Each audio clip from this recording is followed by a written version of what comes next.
ముందుగా దేవుని నామాన్ని పొందాలి. నేను చెప్పబోయే సాక్ష్యం ఏంటంటే,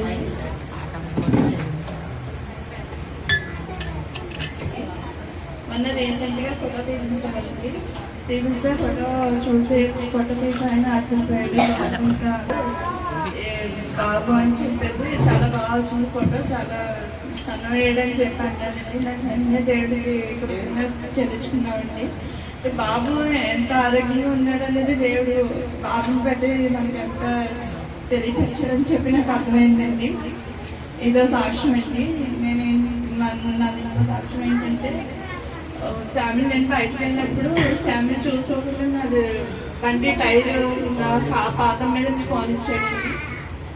అయితే అప్పుడు నొప్పి పెట్టింది కానీ తర్వాత ఏమి అవ్వలేదు. సరే 2 రోజులు అయిన తర్వాత మళ్ళీ నేను ఆఫీస్లో పడిపోయానండి. పడిపోతే నాకు చాలా అదే కాలుకి మట్టి కూడా బాగా గట్టిగా బలంగా దెబ్బ తగిలిందండి. చాలా నొప్పి వచ్చేస్తూ ఉండేది. సరే నేను చెప్పి అలాగా శుక్రవారం గట్ట 15 రోజులు అయిపోతుందని చెప్పి మన శుక్రవారం తగ్గలేదంటే ఏంటని చెప్పి అనుకుని, అంటే ఆ 10 రోజులు కూడా మోకాలు వేయలేకపోయేదండి ప్రార్థన చేసుకునేటప్పుడు. అలా అనుకుంటుండే మన శుక్రవారం నాడు ఎలా అయినా సరే మోకాలు వేసి ప్రార్థన చేస్తాను, నాకు నువ్వే తగ్గించావు, నేనైతే హాస్పిటల్కి అయితే వెళ్ళను తండ్రి అని చెప్పి అలాగా ఎంత కష్టమైనా సరే ఏడుపు వచ్చినా కూడా నేను అలా 10 నిమిషాలు ప్రార్థన చేసుకున్నానండి. చేసుకునేటప్పటికి నాకు పైకి లెగాలన్నా చాలా బాధ వచ్చినప్పుడు అయినా కూడా అలా వేసి ప్రార్థన చేసుకుని అలాగే ఆఫీస్కి వెళ్ళానండి. అలా వెళ్ళి శుక్రవారం సాయంత్రం సర్దికి వచ్చి కూర్చున్న తర్వాత నాకు ఆటోమేటిక్గా ఆ బాధ అంతా పోయిందండి. దేవుడు స్వచ్ఛపరిచాడండి. ఇంకా నాకు ఎంత అదే సాక్ష్యం చెప్పుకోవాలని చెప్పి అనుకున్నాను. నేను ఇంకా హాస్పిటల్కి వెళ్ళినట్టు నువ్వే తగ్గించాలని అనుకున్నాను. అలాగే తగ్గించాడండి దేవుడు. ఇదో సాక్ష్యం.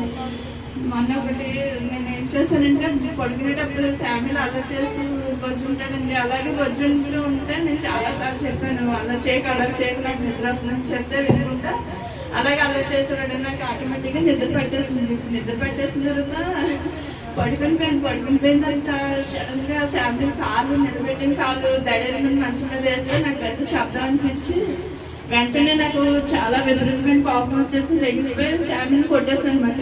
కొట్టేసి ఇంక నేను శామిల్ని 2-3 టిఫిన్ తీసేసి పడుకున్నాను. పడుకున్న తర్వాత ఉదయం వేసిన తర్వాత శామిల్ నాతో మాట్లాడడం మానేశాడు. ఏంటి మాట్లాడడం మానేశాడు? నా మన్నాడు మధ్యాహ్నం వరకు అలా చూసుకుంటున్నాను.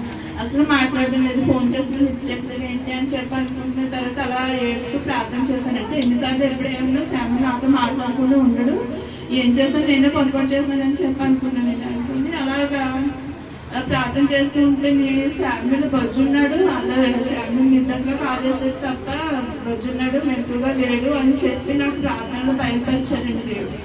అవునా తండ్రి అని చెప్పి నేనే పొరపాటు చేశాను, నిద్రలో కొట్టానని చెప్పి నేను వెంటనే శామిల్ ఫోన్ చేసి సారీ అని చెప్పానండి.